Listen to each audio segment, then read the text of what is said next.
You're watching the KOAM Morning News on Fox 14. Right now at 7, a sentence is learned for a Joplin dentist in connection with a hit and run in 2023.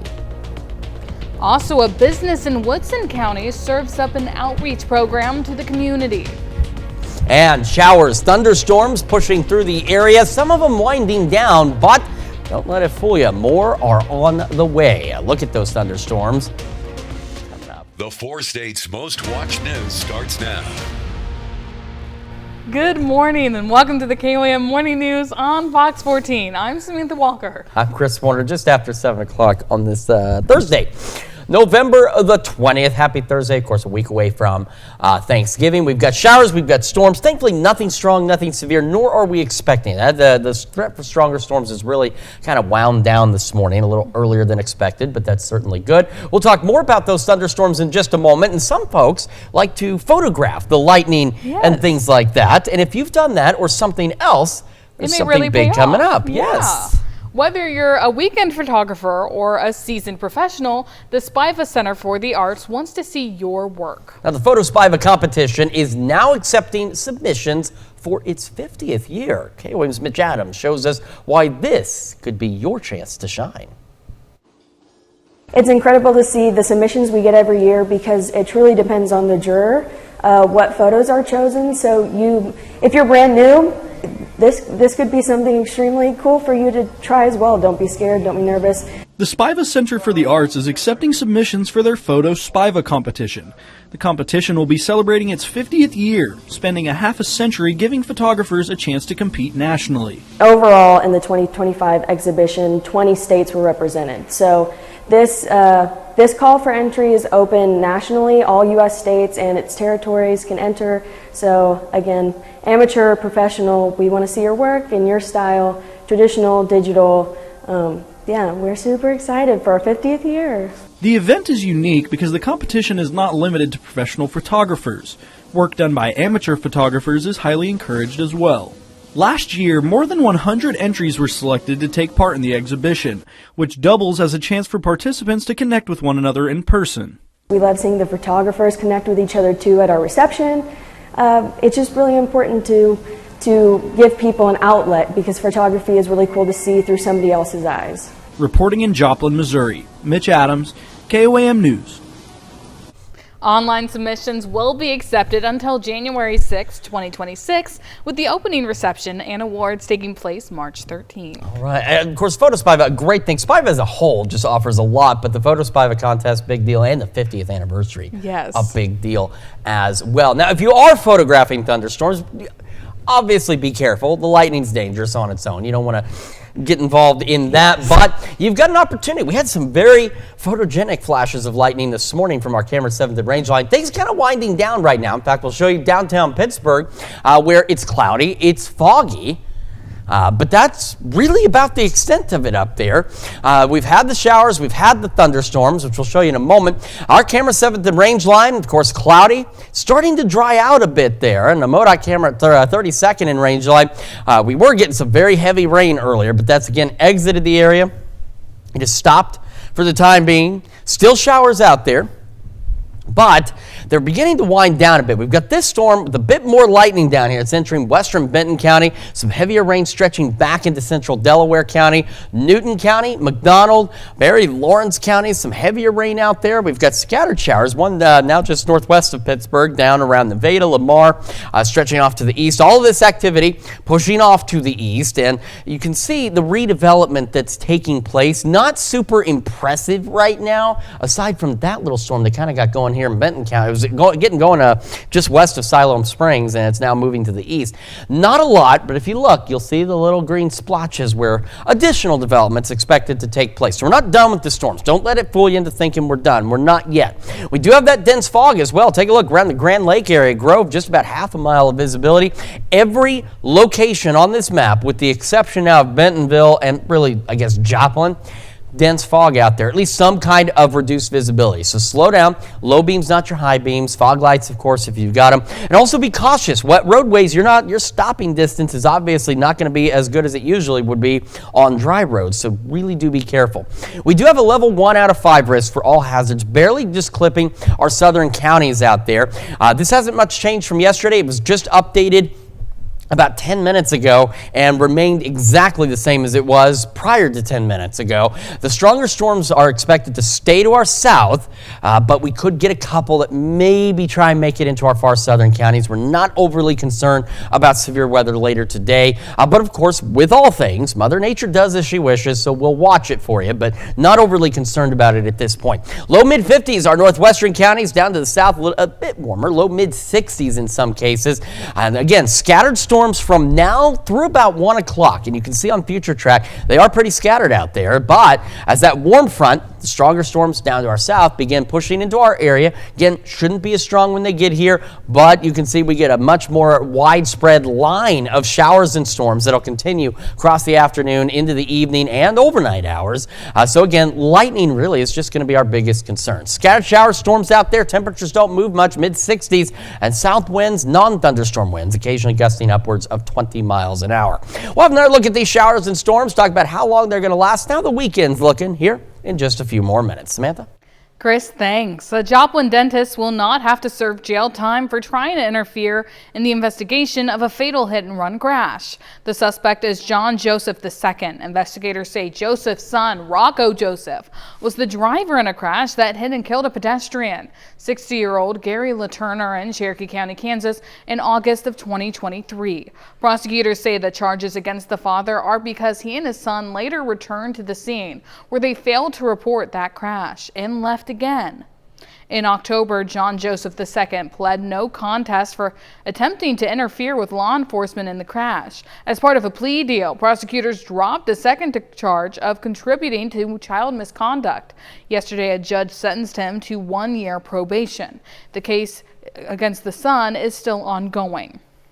Parsons police continue investigating a shooting that happened Sunday morning. Officers responded to an apartment where several people confronted a man over a domestic dispute. Police say the group held the man against his will before he escaped and was chased. That's when he allegedly fired his gun. The shooter was released because he legally possessed the weapon. Authorities are seeking charges against a juvenile for attempted murder and an adult for aggravated battery. No one was hit by the gunfire. This holiday season, too many families in the four-state area are struggling to put food on the table. For more than 20 years, Fox 14, KOAM, and the CW have teamed up for Feed the Four States. We're continuing that tradition this year. If you're able to help, scan the QR code on your screen now. Please join us in caring for our neighbors and making sure that no family in the Four States community goes hungry this holiday season. Our live telethon begins today at noon and will continue this evening. Local writers and students were invited to Pittsburgh State University's 4th Annual Writers Fest yesterday.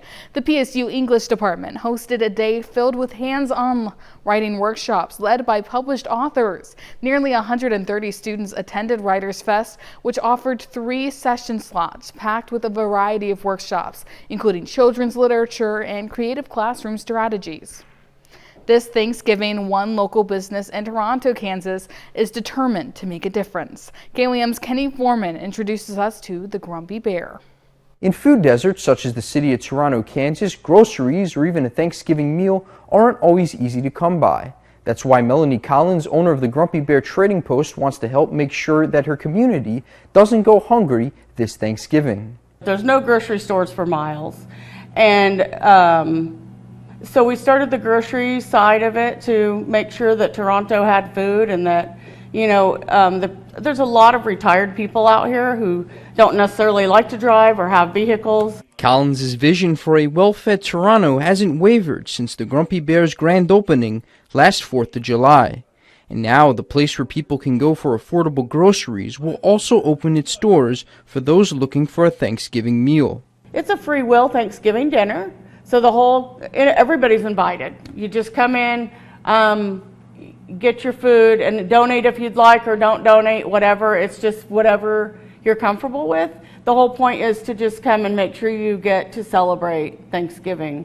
Although the business is still trying to attract more customers, they have no issue with not charging those who want to enjoy a nice meal with others. We're trying to help as much as we can. We still have to make a profit, we still have to pay the bills, but if we can, for one night, delay profit and put community over profit, that's what we'll do. And Collins hopes people will continue to stop by even beyond the holidays. We want to celebrate the town.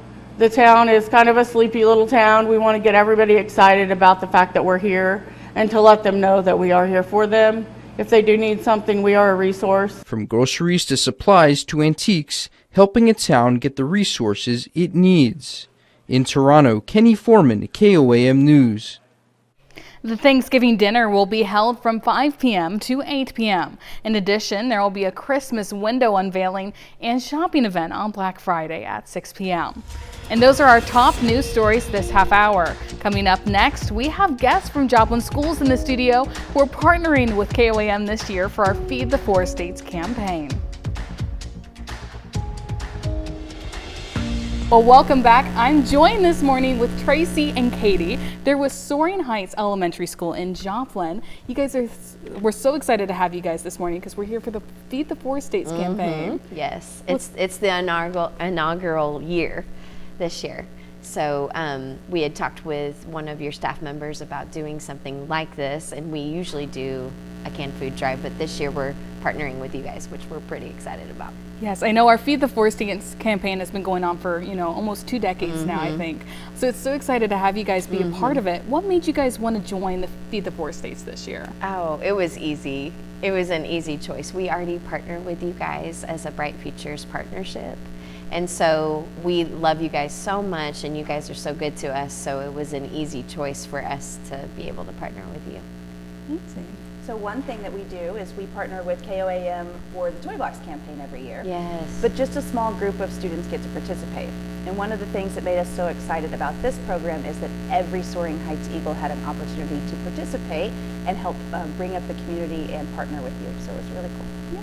Can you tell me a little bit about what this campaign looks like at Soaring Heights, how that works? Well, it's a pretty intense competition. So we have all grades, all classes, who K through 5 who are competing, and so what we're doing is we're just collecting cans and doing tallies each day and trying to see who's first, second, or third.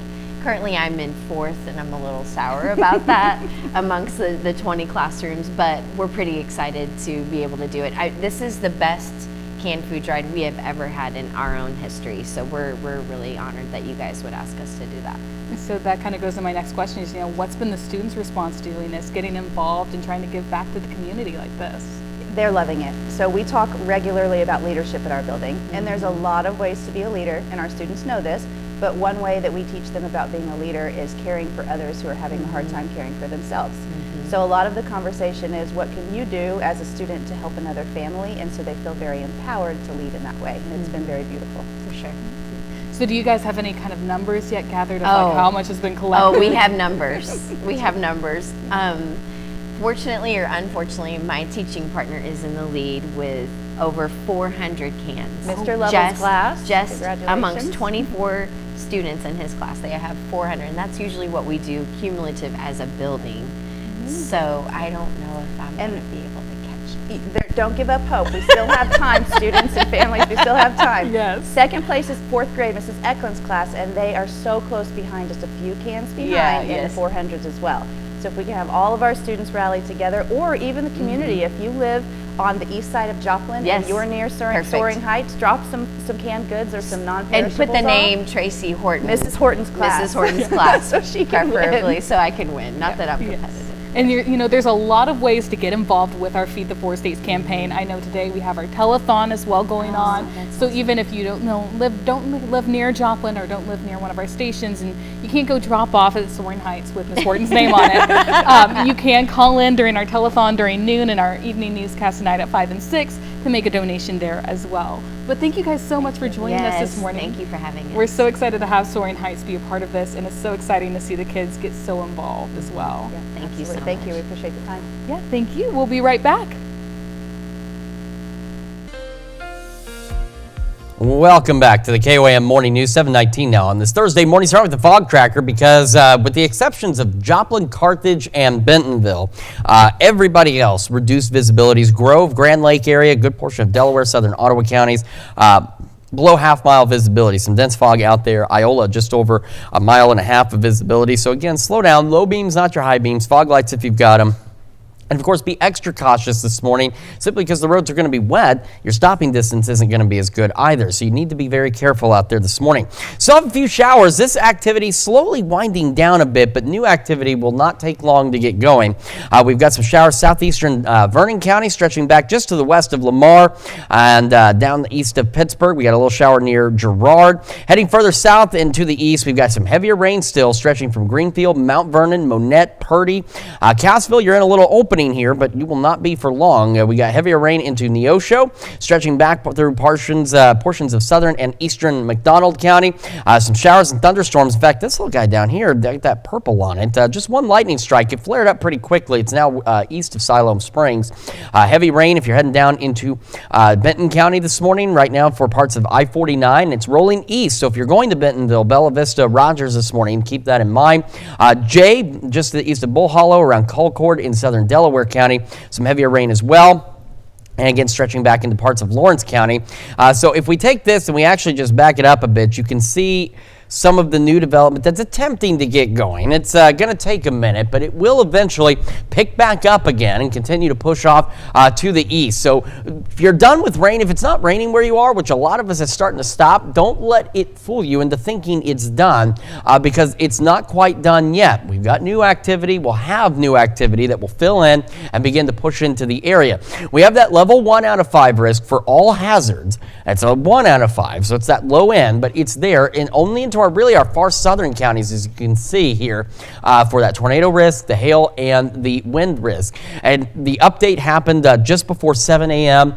Didn't change from what it was early this morning. Hasn't really changed since yesterday. So stronger storms down to our south should be weakening as they get closer to our area. But we'll have another really good round of showers and thunderstorms by this afternoon. So between here and there, scattered showers and storms. That's the expectation. Once we get past about 1, 2 o'clock, that warm front lifts up here as the low pressure approaches.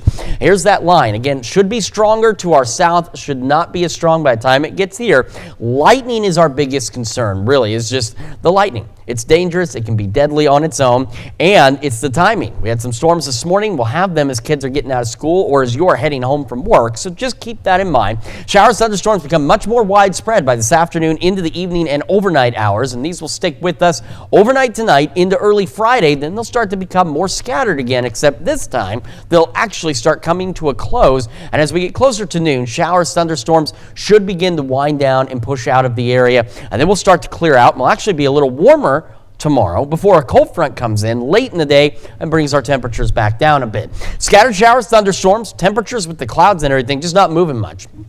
So we're going a degree an hour, mid-60s by 11 o'clock this morning. Our highs today about the mid-60s. So again, just not a lot of movement in temperatures. Non-thunderstorm winds out of the south, gusting upwards of 20 miles an hour. Still gusting tonight out of the southeast. Temperatures slowly fall back to about 60. And tomorrow, like I said, we'll make about 70. And then cold front drops us upper 40s tomorrow night. We look pretty good heading into the weekend. We're mild, some showers late Sunday into Monday. And we're still watching, I say Arctic air. It's definitely going to be cold. And that air is still expected to arrive late Tuesday heading into Thanksgiving. So make sure you're ready to bundle up. That is a check of your forecast. Coming up next, Ann and Ken with Junkin Market Days. They're going to be joining us in the studio. That's next when the KOAM.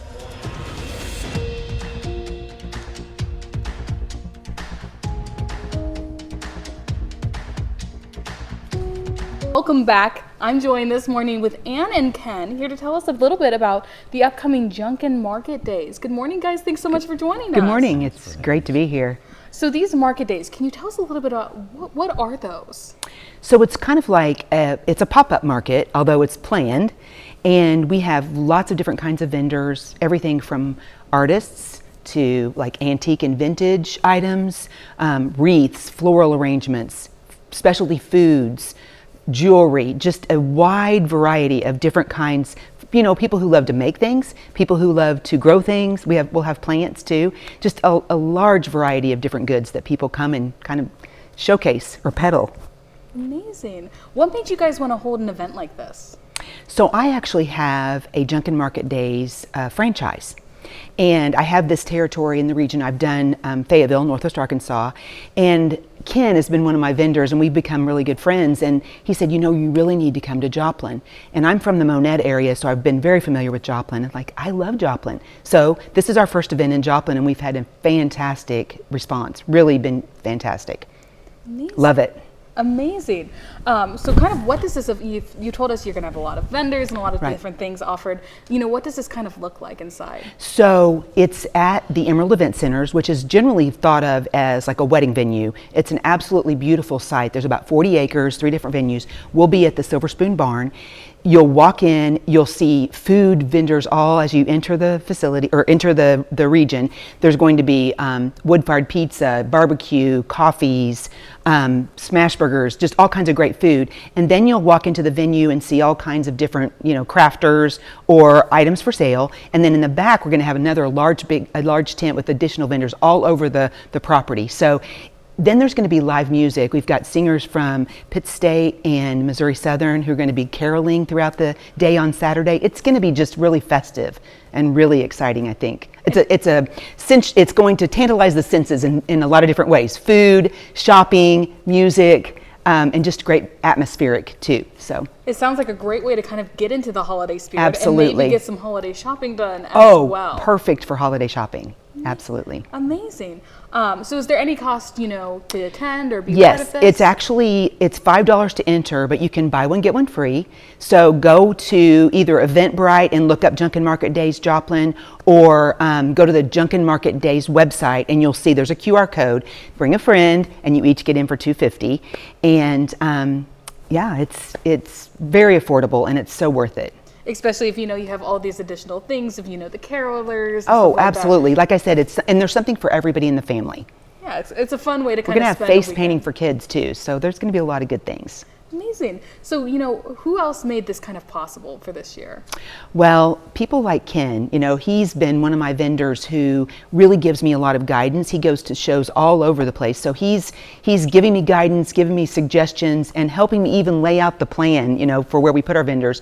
And I think we've had Continental Siding is a great sponsor, Leaf Filter, AT&T, and Taylor Remodeling. They have actually helped underwrite this event to make it possible for us too, because we want to do a lot of promotion to get people into, shop. We're really supporting that small business, and that's really the crux of what we do, supporting small business so that they can be successful. And what a perfect time of year for that to happen. Great. It sounds like a fantastic event, a fantastic way to see a bunch of different small businesses and vendors and get some holiday shopping done. So just for our viewers at home who are maybe interested and want to go, when, where, and what time is this going to be? So this is at the Emerald Event Centers, and it's off of Zora in Joplin, from 4 to 8 on Friday, which is tomorrow, and then from 9:30 to 5 on Saturday. So come anytime. Don't hesitate. Come at the end of the day too, because our vendors are going to stay. And you'll see things like these great, Ken has some awesome vintage items that he and his wife, they pick. They're pickers or silver pickers, and they come and bring just a great variety of things to shop for. Like you said, a little bit of something for everybody, it sounds like. Absolutely. Well, thank you so much, Ann and Ken, for joining us this morning. It sounds like it's going to be so much fun and a great way to kind of spend the weekend. Yes, absolutely. Well, thank you so much. We'll be right back. 4 States Most Watched News starts now. Welcome back to the KOAM Morning News on Fox 14. It's currently 7:33. I'm Samantha Walker. A tree is on its way to the White House, fulfilling a tradition that dates back decades. This 25-foot con-color fir from Michigan was chosen as this year's Christmas tree for the White House Blue Room. It's expected to reach Washington early next week. The National Christmas Tree Association has held a contest for the prestigious post in the White House since 1966. Winning grower Corson's Tree Farm owner Rex Corson says this tree was picked in due part because of its dark green color. Now here's Chris with a quick look at your forecast. Yeah, we've still got some patchy fog across the area, dense fog in some cases. You can see fog from downtown Pittsburgh, our camera there, but it is dry for the time being. Our camera 7th and range line in Joplin, also starting to dry out, still cloudy though. No fog being reported in the Joplin area. MoDOT camera 32nd in range line, still got those wet roadways out there. So here's a look very quickly at Skywatch storm trackers. So we're down to 17 lightning strikes. When I got here early this morning, we were over 200 lightning strikes. This activity winding down, still some showers, trying to get reorganized here just to the west of Jasper, south of Lamar and Barton County. Got a couple on the southwest side of Joplin. Heavier showers though back into Berry, Lawrence, eastern Newton, McDonald counties as well. These heavier thunderstorms pushing out of Delaware County and into Benton County. All of this activity pushing off to the east, and if you watch, you'll see where some of it tries to redevelop, tries to recycle. We're not quite done with shower and thunderstorm activity yet. We're going to see more begin to fill in, so don't let this little pause fool you. In the meantime, again, with the exception of Joplin, Carthage, and Bentonville, every location in our area reporting reduced visibilities, down to 1.5 miles still in Iola. The other thing is this patchy fog could last all day today and into tonight and a good portion of tomorrow morning as well. So keep that in mind. And remember too, with the roadways being wet, your stopping distance isn't going to be as good. You've got to slow down. Low beams, not your high beams, and watch out for those rapidly changing visibilities. Level 1 out of 5 risk for all hazards, but again, barely clipping our southern counties. We're not expecting much. In fact, stronger storms to our south should be in a weakening state as they get closer to us later today, which we'll show you on the future track here in just a moment. Temperatures off to the north, we've got low mid 50s. Off to the south, we're into the low 60s, and these temperatures don't do a lot of moving. Between here and noon, scattered showers and thunderstorms. After about 1, 2 o'clock, that front approaches, and here we've got these thunderstorms out there. So again, lightning is our biggest concern with this activity for kids heading home from school, you heading home from work, so do be cautious. Showers and storms continuing through the evening hours. So these will be scattered throughout the day. Temperatures, again, don't move much, mid 60s out there, and non-thunderstorm winds out of the south gusting upwards of 20 miles an hour. Got another look at your forecast. Talk more about these thunderstorms and how the weekend's looking here in just a few more minutes. Samantha? Thanks, Chris. A Carthage family celebrates a home transformation thanks to local volunteers. Vision Carthage held a ribbon cutting yesterday for another completed restoration project on West Central Avenue. The Restoration Carthage program has transformed 65 homes since 2016. Through the program, volunteers and skilled workers partner with local organizations to provide free exterior repairs to families in need. Yesterday's 1946 home received new siding and insulation at no cost to the homeowner.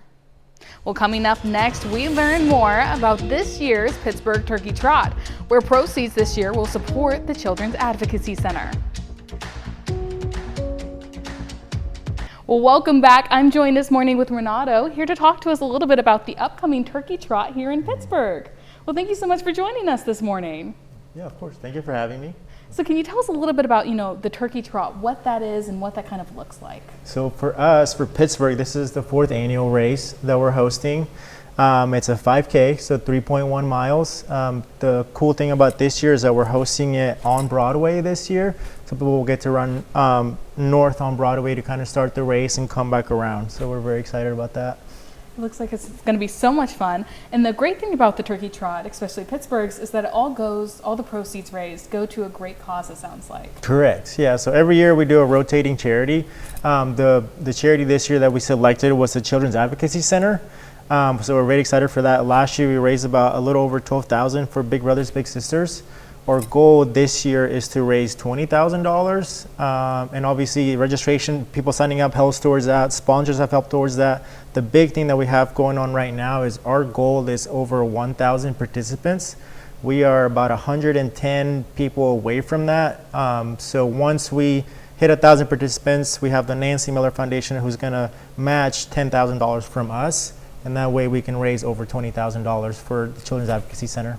Well, that'll be so special, and Thanksgiving is all about being thankful and also giving back, and it sounds like this is a great way to do that. Oh yeah, it's grown quite a bit. We're very excited for that. Going from 100 people 4 years ago to hopefully over 1,000 this year. Kind of making sure it's a fun experience for participants, whether you're running or you're walking. You spend it with your family. We're big on, we call it swag, but getting the medals. Like my wife worked really hard on this, and so we got these cool medals that are there. That's a pie, but a slice of it comes off. So that'll be your first kind of piece of pie on Thanksgiving morning whenever you finish the race. Amazing. And I know these are some of the other prizes you may be able to get in the race, including this cute turkey trot blanket, which I know we're looking at some chillier temperatures on the turkey trot, so this may be great and useful. So yeah, so all participants will get a medal once you cross the finish line, but then we also have awards depending on how fast you ran, whether it's overall, male, female, and then broken up by age group.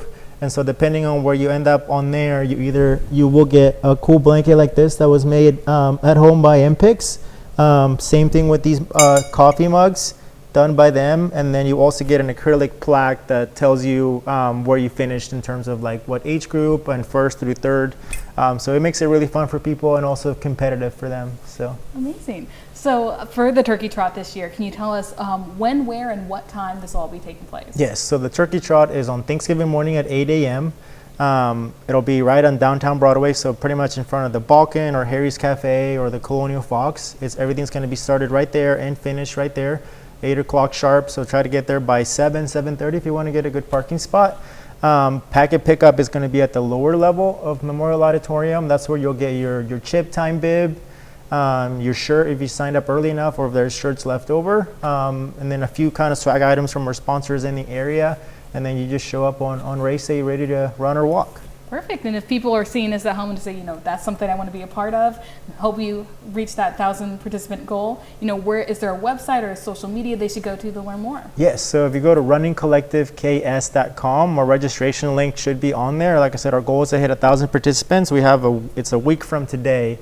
So if we could tell your friends, tell your family, sign up your dog, it doesn't matter. Strollers, bring your pets, whoever it is you want to bring with you. That way we can hit our 1,000 participant mark and raise $20,000 for the Children's Advocacy Center. Well, that sounds so great. Thank you so much, Renato, for joining us this morning. We'll be right back. Thank you.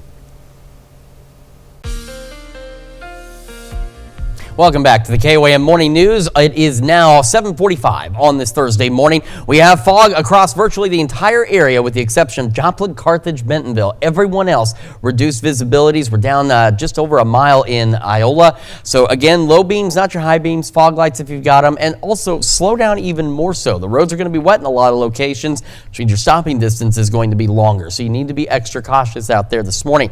Our showers and storms beginning to kind of wind down a bit for now across the area. We still have some showers into eastern Barton County. We've got this little guy. It's trying to get going. They're not quite done. This is on the southwest side of Joplin, stretching back toward Neosho. Heavier thunderstorms, though, in the Benton County, and then some heavier rain, Barry, Lawrence County, eastern Newton, and McDonald counties as well. Good portion of us dry, but it is not going to remain that way. In fact, take a look. You can see, look at how quick that new development's taking place now just south of Tulsa.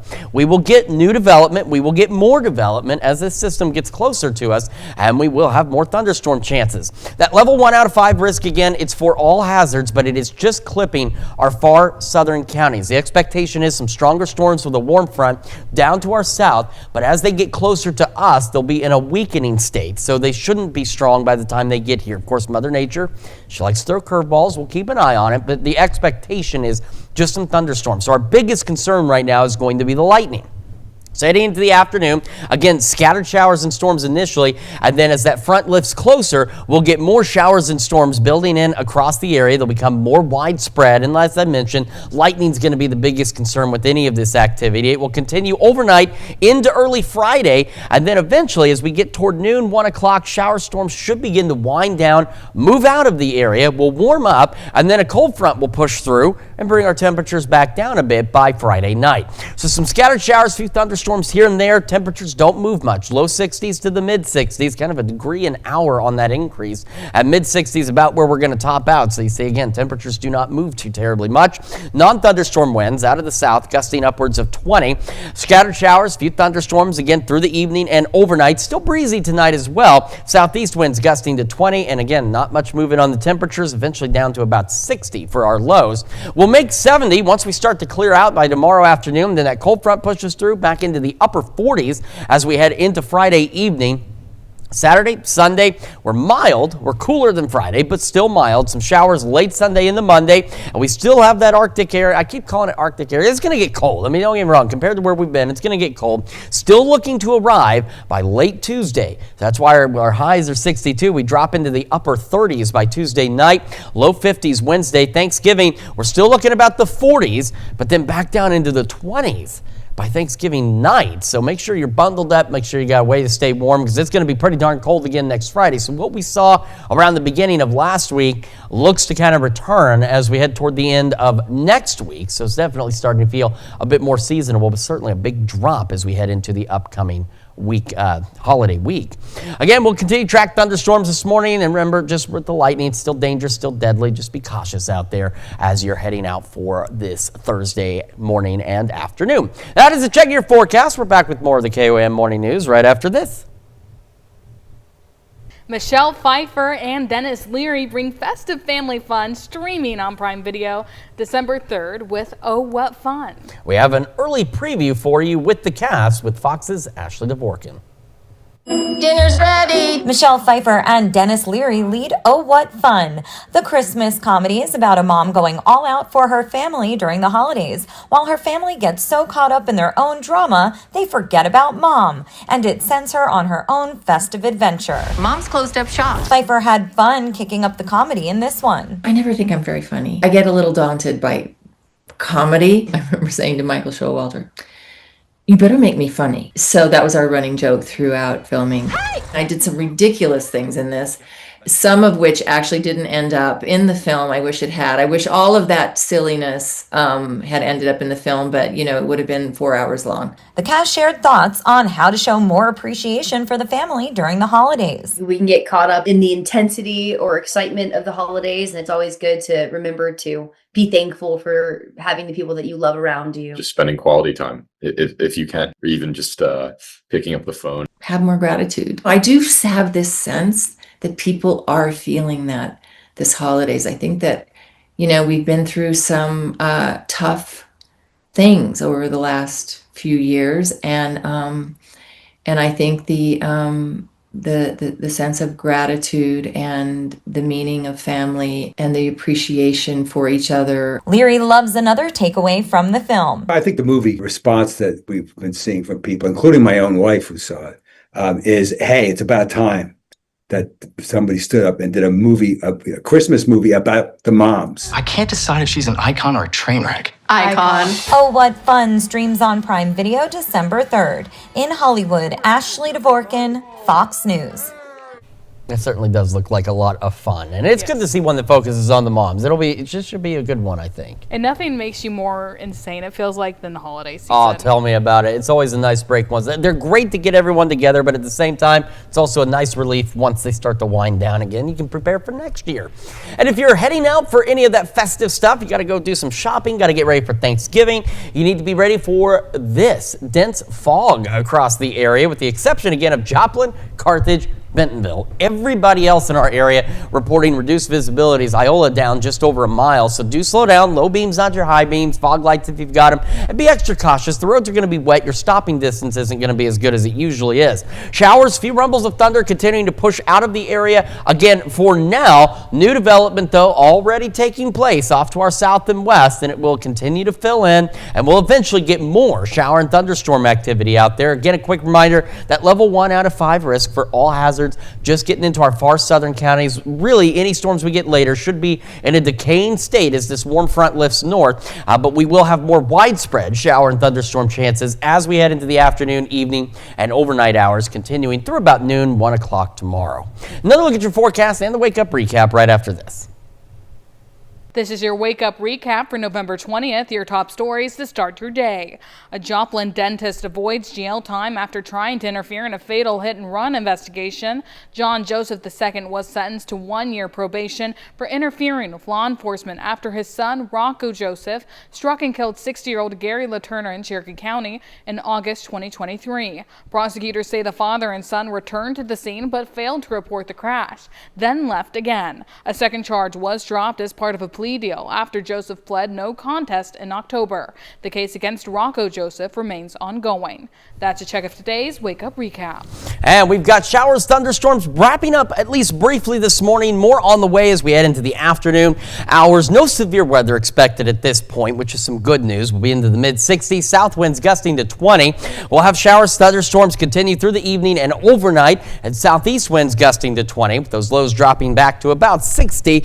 And as we look ahead, 70 tomorrow once we clear out of the showers and storms by about noon, 1 o'clock. And then we'll be mild but cooler into the weekend. Still watching that cool down expected late Tuesday night into the upcoming holiday weekend. So make sure you've got the jackets, the sweaters ready to go for Thanksgiving and the days after, especially if you're going shopping Black Friday. Definitely. Gonna be cold. Gotta stay warm. Certainly so. And thank you all so much for joining us this morning. We're back with more news and weather today at noon. Have a great rest of your morning.